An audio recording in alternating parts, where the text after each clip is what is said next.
The Lord be with you. And with your spirit. A reading from the Holy Gospel according to Luke. Glory to you, O Lord.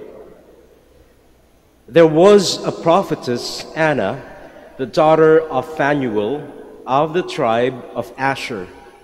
She was advanced in years, having lived 7 years with her husband after her marriage, and then as a widow until she was 84.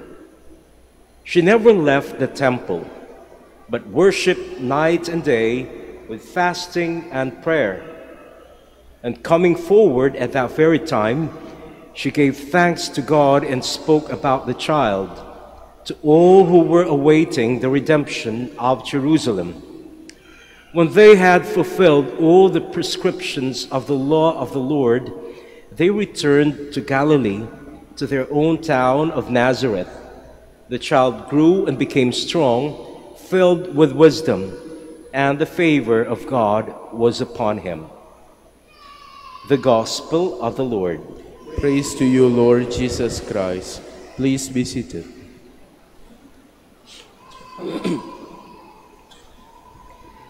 Sa bawat simbahan, mayroon tayong mga taong tinatawag nating mga manang. Yung mga manang, yung mga taong madalas ay nasa simbahan, and ang ginagawa nila ay naglilingkod sa simbahan. Halimbawa, yung mga manang dito sa simbahan, sila ang nagpapanatili ng kalinisan ng simbahan, lalo na ng sacristy. Sila nagpapanatiling malinis ng mga linens na ginagamit sa pagmimisa. Kahit yung mga damit na sinusuot ng mga pare, ay sila ang gumagawa niyan.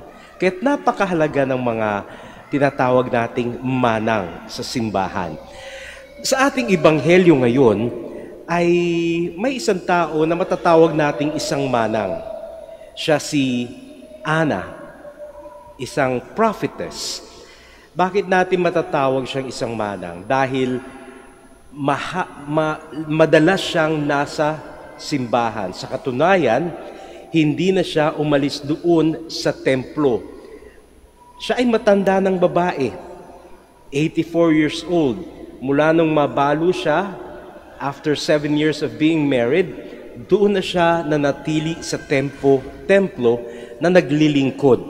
Pero yung paglilingkod na ginagawa niya ay hindi yung paglilinis ng simbahan, hindi yung paglalaba ng mga gamit sa misa, pero ang ginagawa niyang paglilingkod ay yung pagdarasal at pag-aayuno. Prayer and fasting. That was what Anna was doing since she arrived at the temple.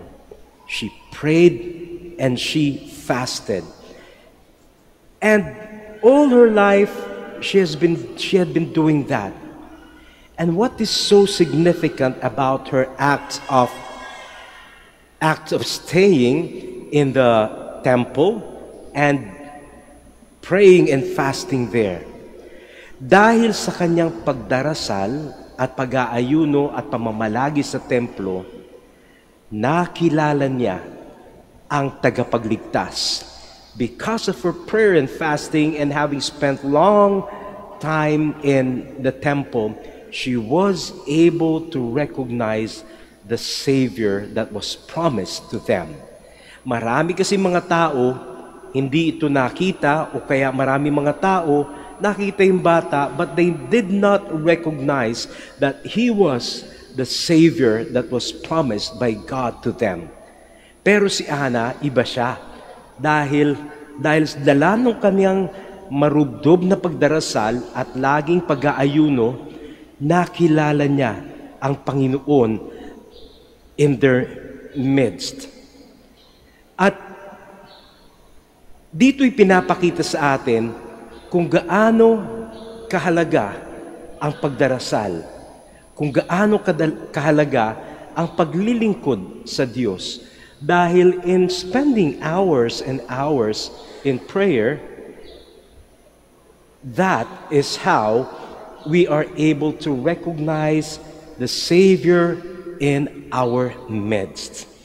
Maraming mga tao noon nag-aabang ng tagapagligtas. Pero hindi nila nakilala. Bakit hindi nila nakilala? Dahil ang Diyos, inaakala nila darating ng may fanfare. Pero simpleng-simpleng dumating ang ating Panginoon in the quietness of the night.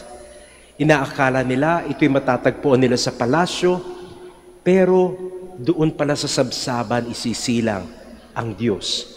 Akala nila ang magulang ng tagapagligtas ay isang hari at isang reyna, pero it was not like that. They were humble people and ordinary people like Joseph and Mary. But despite those seeming things that were unexpected, Anna was able to recognize the Messiah. And it was because of her deep life of prayer. So my dear friends, as we are in this, still in the octave of Christmas, we are reminded that in the midst of the noise and the busyness that we are encountering, take time to pray. Take time to be quiet so that we can recognize the Savior in our midst. Many times He will come unexpectedly, but if we pray constantly, we can recognize easily the Savior in our midst.